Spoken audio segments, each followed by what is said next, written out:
नमस्कार, आप देख रहे हैं हरियाणा डायरी और मैं हूं आपके साथ आयुष पाल। एसवाईएल के मुद्दे पर सुप्रीम कोर्ट के आदेश के बाद पंजाब और हरियाणा के बीच चंडीगढ़ में एक अहम बैठक हुई है, जिसमें दोनों राज्यों के मुख्यमंत्रियों ने शिरकत की है। साल 2026 में एसवाईएल के मुद्दे पर पहली बार बैठक हुई है। बैठक के बाद मुख्यमंत्री नायब सिंह सैनी ने कहा है कि पूरे विवाद का समाधान ना जल्द निकलेगा। आज की बैठक एक सौहार्दपूर्ण माहौल में हुई है। जब अच्छा माहौल में बातचीत होती है तो सार्थक परिणाम भी सामने आते हैं।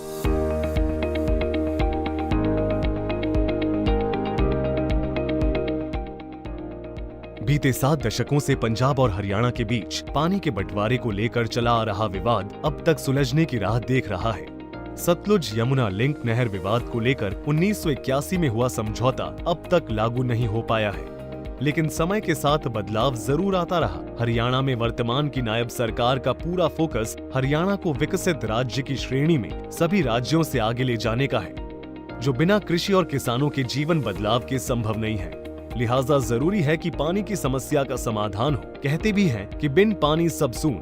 नए साल में एक बार फिर मुख्यमंत्री नायब सैनी ने एसवाईएल की समस्या को समाप्त करने के लिए चंडीगढ़ के ताज होटल में अपने अधिकारियों के साथ ही पंजाब के मुख्यमंत्री भगवंत मान के साथ बैठक की। बैठक के बाद मुख्यमंत्री नायब सिंह सैनी और भगवंत मान ने संयुक्त प्रेस कॉन्फ्रेंस की और सार्थक चर्चा की बात कही। साथ ही कहा कि पूरे विवाद का समाधान जल्द निकालेंगे। मुख्यमंत्री नायब सैनी ने साफ तौर पर कहा है कि आज की बैठक एक सौहार्दपूर्ण माहौल में हुई है। पंजाब गुरुओं की धरती है, उनकी शिक्षाएं आज भी हमारे लिए अनमोल रत्न है। मुख्यमंत्री नायब सैनी ने कहा कि गुरु नानक देव ने पवन को गुरु, पानी को पिता और धरती को माता कहा था, और ऐसे में गुरुओं की वाणी आज भी हमारा मार्गदर्शन कर रही है। बहुत ही अच्छे माहौल में बातचीत हुई है, और जब बातचीत अच्छे माहौल में होती है तब सार्थक परिणाम आते हैं। सुप्रीम कोर्ट के दिशा निर्देश पर यह बैठक हुई है। इससे पहले भी केंद्रीय जल संसाधन मंत्री सीआर पाटिल की मध्यस्थता में बैठकर हो चुकी है। पवन गुरु, पानी पिता, माता धरती महत।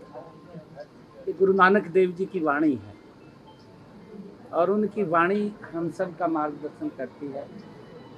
बहुत ही अच्छे माहौल के अंदर बातचीत हुई है, और जब अच्छे माहौल में बातचीत होती है तो उसके सार्थक परिणाम भी आते हैं। आने वाले समय के अंदर, क्योंकि हमारे अधिकारियों ने, मान साहब ने बैठ करके ये भी निर्णय किया है कि माननीय सुप्रीम कोर्ट का जो दिशा निर्देश है, उनके दिशा निर्देश के ऊपर हम इकट्ठे बैठे हैं। सार्थक बातचीत हुई है। उससे पहले भी हम सीआर पाटिल जी, हमारे जो मंत्री हैं, उनकी अध्यक्षता के अंदर हम बैठे हैं। वहाँ भी पॉजिटिव वातावरण में बात हुई है। आज भी पॉजिटिव वातावरण में बात हुई है, और हमने ये निर्णय किया है कि आने वाले समय के अंदर हमारे अधिकारी स्तर के ऊपर ये बातचीत होगी, और फिर नीचे से जैसा भी विषय निकल करके आएगा वो हम दोनों के सामने आएगा, और हम बैठ करके फिर उसके ऊपर आगे बढ़ेंगे अच्छे माहौल के अंदर बात। इसी प्रकार से पंजाब के मुख्यमंत्री ने भी अपनी बात कही।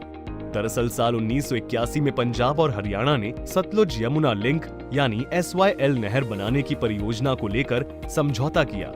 इस समझौते के तहत पंजाब और हरियाणा के बीच एक लिंक नहर बनाई जानी थी। 214 किलोमीटर लंबी नहर के जरिए हरियाणा में पानी पहुंचाने का प्लान था, लेकिन बाद में पंजाब इस योजना से पीछे हट गया। योजना के तहत 122 किलोमीटर नहर पंजाब में बननी थी और 92 किलोमीटर का हिस्सा हरियाणा में बनना था। हरियाणा ने नहर बना भी ली थी, लेकिन बाद में पंजाब पानी देने से मुकर गया और कहा कि उनके पास अतिरिक्त पानी नहीं है। पंजाब में कुछ नहर का हिस्सा बन भी गया था, जिसे बाद में मिट्टी से भर दिया गया था। तभी से दोनों राज्यों में पानी को लेकर लगातार तनातनी होती रही। जब पंजाब ने नहर का निर्माण नहीं किया तो हरियाणा ने 1996 में सुप्रीम कोर्ट में दस्तक दी। 6 साल सुनवाई के बाद 2002 में सुप्रीम कोर्ट ने पंजाब को आदेश दिए कि वो अपने हिस्से की 122 किलोमीटर नहर 1 साल में बनाएगा।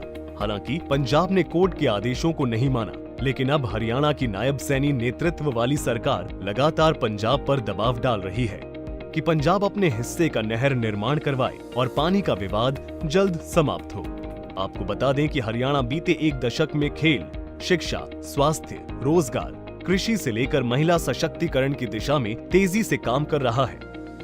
मुख्यमंत्री नायब सैनी विकसित भारत विकसित हरियाणा के मिशन पर तेजी से काम कर रहे हैं।